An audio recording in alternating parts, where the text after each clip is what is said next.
Yes, nanjye ngusuza kandi nizere ko umeze neza. Nimba kandi utameze neza nakwifuriza kumera neza bitewe na mood wiyumvamo bitewe kandi n'uburyo wiyumva. Nakwifuriza ishya n'ihirwe mu byo ukora byose bya buri munsi. Nitwa Ceketu udakina n'abana ukina n'abanyamisoro batandukanye mu bice bigiye bitandukanye.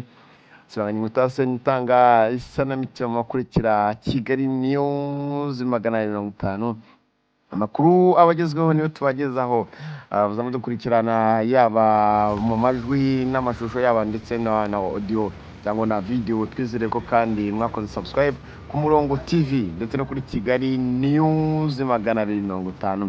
Tariki 6 z'ukwezi kwa 11 2024 nibwo muzi nka Singabo mfata ku mavuta yakatubera urukiko rwa Kicukiro ahanishwa iminsi 30 y'agateganyo.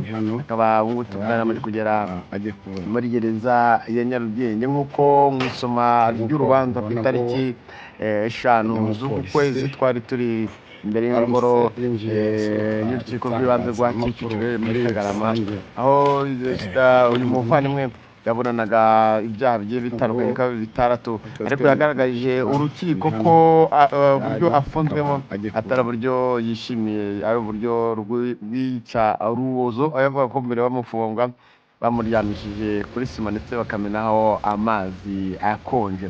Bamubajije ibyaha akurikiranweho, atangira avuga ko aba bahanzi barimo Mugisha The Ben, harimo uwo bita Meddy Medal, harimo uwo bita inyungu z'abahanzi Muyoboke Alex ndetse na David Bayingana wari ubyihishemo nawe, niyo bita Bahati. Uyu nguyu muramuzi cyane, yagiye atandukanye, bavuga atari bo baba baramufungishije gusa bashatse agatunga urutoki urwego rw'ubugenzacyaha ruri biruma cyane, ariko aho kandi urwego rw'ubugenzacyaha rugitangira byose bamukurikiranagaho ibyaha bigiye bitandukanye byo guhoza umuntu ku nkeke, byo gutangaza amakuru y'ibihuha, no kwibasira ubuzima bw'umuntu muri rusange. Mubyo ko yavuze ngo ubukwe bwe buzazamo akajagari kuko buzazamo abayobozi bagiye batandukanye.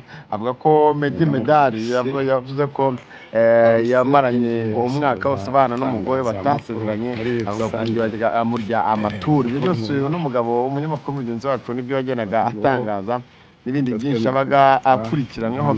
Aho mu kwiregura kwe yavugaga ko uwo bita Nyarwa Innocent uzwi nka Yago yahoraga avuga ngo iby'abahutu, ariko nanone abenshi bakavuga ati ibi ngibi se kubera iki barabivuga, ibi ngibi se bihuriye he n'icyaha cye? Ese nimba wabivuze atarahanwe cyangwa ngo afatwe? Ni byinshi bigiye bitandukanye yagiye agaragariza urukiko imbogamizi afite. Urukiko rwanzura ko ruzasoma urubanza rw'itariki ya 6 z'uku kwezi turimo. Rwaje gusoma rero urukiko rumuhanisha iminsi 30 y'agateganyo, rumubwira ko ashobora no kujurira, akaba ari muri gereza ya Nyarugenge. Ariko nanone ntibyarangira ngo ku itariki 6 The Ben yanditse ku rukuta rwa X yahoze ari Instagram, avuga ko amuhaye imbabazi kuri kimwe cyose. Ariko abantu benshi baje kugira batya rwose, bamusamira hejuru bavuga ati toka bandyarya we, toka ibyo ngibyo uraza bivuga gute ko ubivuze amazi yarenze inkombe? Ahangaha rero nk'uko mubona Claude ndetse n'umuvandimwe uyu nguyu nawe yari mu guterana amagambo na Claude ku rukiko, imbere y'ingoro y'urukiko, amubwira ati Claude w'ibindyarya, Claude w'ibumwesikoro, Claude wigenda ngo wihishire inyuma y'ibi ngibi byose ugenda uvuge. Ahangaha yavugaga ku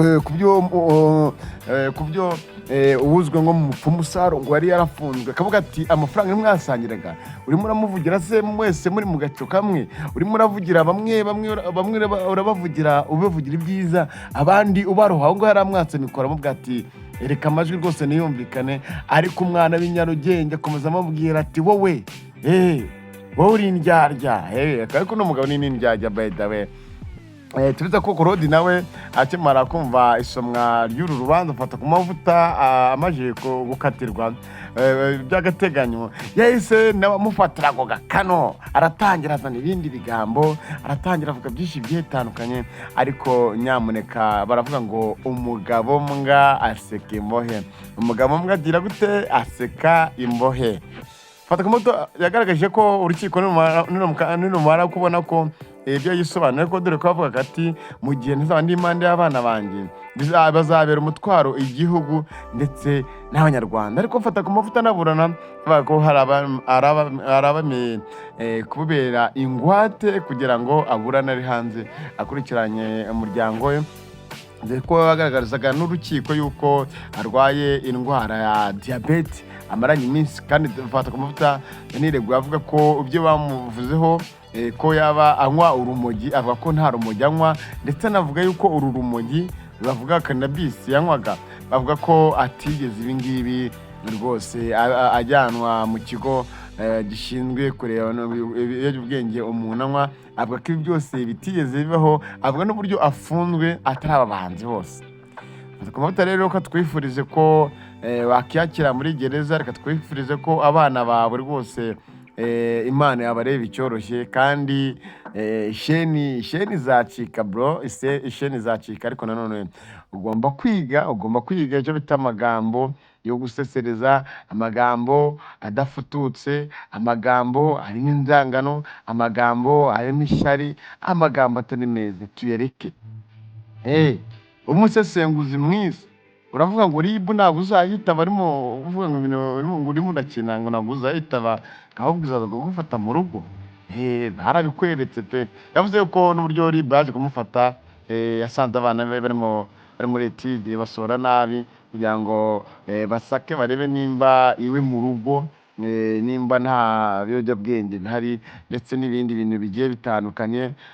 Fata ku mavuta rero turababwiye ko Miss Muheto Divine nawe wari ukurikiranyweho ibyaha byo kugonga adafite perime, yarangiza agahunga, bamuhanishije $180, ndetse yuko